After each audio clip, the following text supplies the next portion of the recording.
ট্রেনের দরজার হাতল ধরে প্রাণপণ বেঁচে থাকবার চেষ্টা, এরকম একটি ভয়ঙ্কর দৃশ্যের ভিডিও দর্শক, সামাজিক আপনারা যোগাযোগ দেখতে মাধ্যমে থাকেন ট্রেনের ছড়িয়ে মধ্যে পড়েছে। যে একটি সেই নতুন ভাইরাল ভিডিওর হয়েছে যিনি ভিডিও, ব্যক্তি সেই ছিলেন তার ভিডিওটা নাম আমি মতিউর আপনাদের রহমান। জন্য প্লে তার করব, বাড়ি আপনারা নওগাঁ দেখতে জেলার থাকুন। রানীনগর উপজেলার পারইল গ্রামে।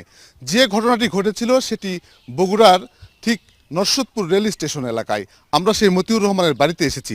ভিডিওটি ভাইরাল হওয়ার পর অনেকে মনে করেছিলেন মতিউর রহমান মারা গেছেন, কিন্তু না, মতিউর রহমান বেঁচে আছেন। আমরা তার সঙ্গে কথা বলবো। আসসালামু আলাইকুম।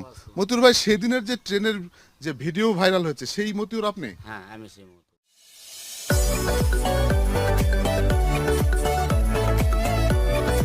রেল স্টেশন পাওয়ার আগেই ওরা হাতটা ছাড়া দেয়। দেওয়ার পর ওখান থেকে ঘোরাতে ঘুরতে ঘুরতে মনে করেন যে সিপার ভিতর পুরা যায়। যাওয়ার পর লোকজন বলে যে ওকে শিয়া পর, শিয়া না পড়লে বাঁচবে না। যখন আমি ঢুকাই যায়, শোন আমার ঠ্যাং অলরেডি এই দিক করে ছিল, সে ঠ্যাংটা ঢুকা চলে যায় এইদিকে।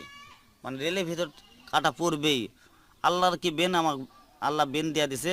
হট করে আমি দুই পাউডার টান দিই, জোরাইছি আমি, জোরে আমি ওখানে শিয়া পড়ছি মানে ইনকে উপরে শিয়া পড়ছে। আমার এই পিঠে এলা হাসল লাগছে, খালি খালি পাওদানি এলা হাসল লাগছে, খালি পাওদানি মানে ব্যারি খাইছে, খালি খালি ব্যারি খাইছে, খালি ব্যারি খাইছে এলা। মানে আমি ছিলাম একে সামনেকার বগিত, তো সামনেকার দ্বিতীয়কার বগিত ছিলাম। তো গাড়িটা তো গোটাগুটি রেল স্টেশনে মাথা পর্যন্ত যাইতে হবে, গেলে গে তো স্টপিক দিবে।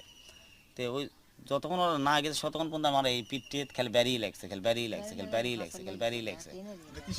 ট্রেনের পাওদানি ব্যারি লাগছে, পাউদানি বাড়ি লাগছে। তারপর ট্রেনের যে একটা ইয়া থাকে না, ওটার বাড়ি লাগছে। কত তো সেন নাই, কোনটা বাড়ি লাগবে, কোনটা কি হবে।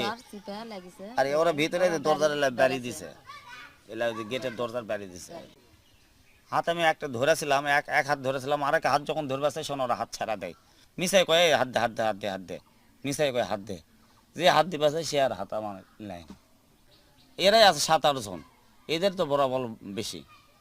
আর এক কথায় বলেছে যে মোবাইল চুরি করছে, মোবাইল চুরি করছে করে আমাকে মারপিট করবে লাগেছে।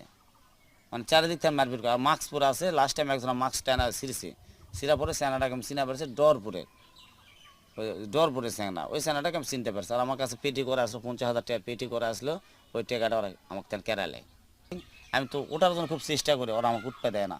লাস্টে ফিনিশিং স্টেশন যখন নরসদপুর স্টেশন পাবো, এই টাইমে ওরা আমার হাত ছাড়া দেয়। আমার সাথে যেটা হয়েছে সেটা আমি দুনিয়াত বলি যে আমার যে হয়েছে এটা যেন কারোর সাথে জানে এরকম সিনারি যেন না হয়। তো আমি তো চোর না, এখানে তো আপনার জাস্টিফাই করে দেখতে পারেন যে ইনি চোর না ডাকাত না কি, জাস্টিফাই করে দেখতে পারেন। তো আমার এলাকাতে শুনিন যে আমি কারো ঘরের থেকে কোনো 2 টাকা চুরি করছি না কি করছি।